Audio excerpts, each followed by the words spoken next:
So thanks for having me today. I'm Morwenna. I'm here to tell you the story of Co-Create, which has its roots, as Noreen said, in a brilliant organisation that is South Yorkshire Housing Association. Housing associations have steeped in a history of tenant voice and participation, and Co-Create also grew out of Over to You, which was a peer evaluation project. With Co-Create, we realised co-production had to begin earlier in the process of designing public services. So we bid for funding to test approaches to co-production in health and social care commissioning. Thanks to Hugh for describing commissioning for me, I didn't have time for that. And we were awarded £500,000 over 3 years by the Department of Health. But where to start? So we had a sizable co-design and improvement team at SYHA, and for Co-Create we pulled together a project advisory group of current and former commissioners, academics in co-production, and people who were just passionate about co-production. We thought it only right to co-produce Co-Create. And as a group, we created the infamous theory of change to articulate our hypothesis, and then we built a logic model to flesh it out. You don't need to be able to read this, but the statement that was our theory of change was if Co-Create models asset-based approaches and challenges traditional forms of engagement, then all stakeholders in the commissioning process will be active partners in improving health and social care commissioning. So over the 3 years, we worked on 25 projects across South Yorkshire. We delivered 105 co-production workshops, reaching, really annoyingly, only 1,259 people. And more importantly, for our aims, we engaged 70 public officers and we ran 29 co-production training sessions. But I want to share briefly 3 case studies with you, and in particular, what we learned from them about co-production and commissioning. So we were asked to expand the approach to collating patient feedback by a teaching hospital beyond the normal friends and family tests that they generally use. We designed the approach, we suggested testing a few creative methods, some story collecting and pathway mapping, and the project never got past that point. It turned out that the service improvement team who'd contracted us in had not liaised with the patient engagement team. Might be a familiar story to some of you. The project had lacked internal agreement about what happened and what needed to be improved. So what did we learn? Protected time is needed to explore issues, to develop insights and reach consensus about the definition of the problem in the first place. Meetings need to be co-constructed by involving people in the planning. Some stakeholders were more ready than others to address the issue of how to obtain useful patient feedback. We also worked with Doncaster CCG across the whole 3 years of the project, and they wanted to engage with a minority community in their area. And when we mapped the local population, we discovered a significant Gypsy traveller community right on their doorstep. So we commissioned a community journalism project to engage with the community to understand their use of health services. We learned some really fascinating insights from the community themselves. But for Co-Create specifically, we learned that a mix of creative, experimental and informal forms of engagement can lead to learning about culturally relevant factors that are actually critical to design and success. We learned that building collaborative relationships takes time. Again, it won't be news to you, but particularly even our relationship with the CCG took time.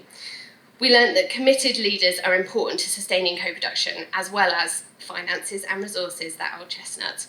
Perhaps no huge surprises here.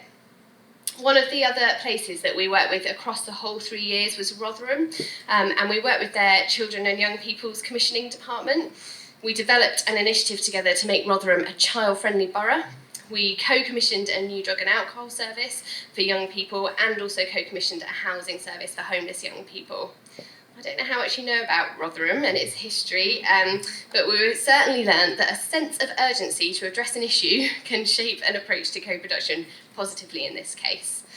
So we also learned that the importance of making service users feel their contribution is valued. Again, probably not new to you. In a co-commissioning process, collaborating before, during and after a procurement exercise was key so that everyone felt that their say was heard in the decision making. And the whole experience had a positive effect on the young people and the practitioners who felt proud of what we'd achieved together. But what we really wanted to know was, does that hypothesis hold true? If we model those asset-based approaches, will all stakeholders be active partners in improving services? We definitely learned that there needs to be a top-down policy supporting co-production. We learned that political pressure to increase citizen participation is needed, and they need strategic permission to take a risk. And there also, like in Rotherham, needs to be that sense of urgency, a clear understanding and trust that co-production will benefit all those involved, individuals and organisations. So we were really privileged to have done 25 case studies and be able to do a cross-case analysis of that. But what does it teach us?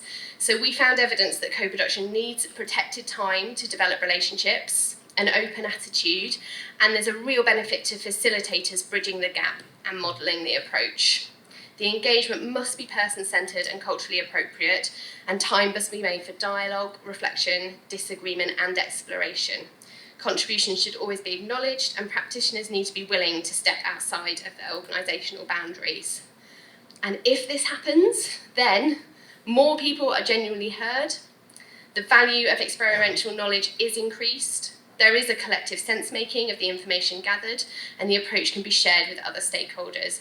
And in the long term, commissioners did move from being fixers to facilitators, and the learning was incorporated into services. The collaborative working embeds in practice, and there was buy-in. And as Noreen mentioned, along the way we had this happy accident of accidentally making a co-production network for England. So we met a load of practitioners who were co-production champions but felt like lone voices in their organisations, and some felt ill-equipped to deliver the gold standard co-production they strive for.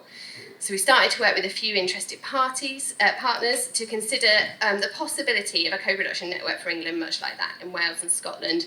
We're in the really early days, but it seems to be taking on a momentum of its own due to the demand from practitioners to connect. So watch this space. If you're interested, if you are from England, come and talk to me in the session afterwards. We've hugely valued Noreen's support, and we're really excited about what that network is going to look like over the next few months and years. Thank you.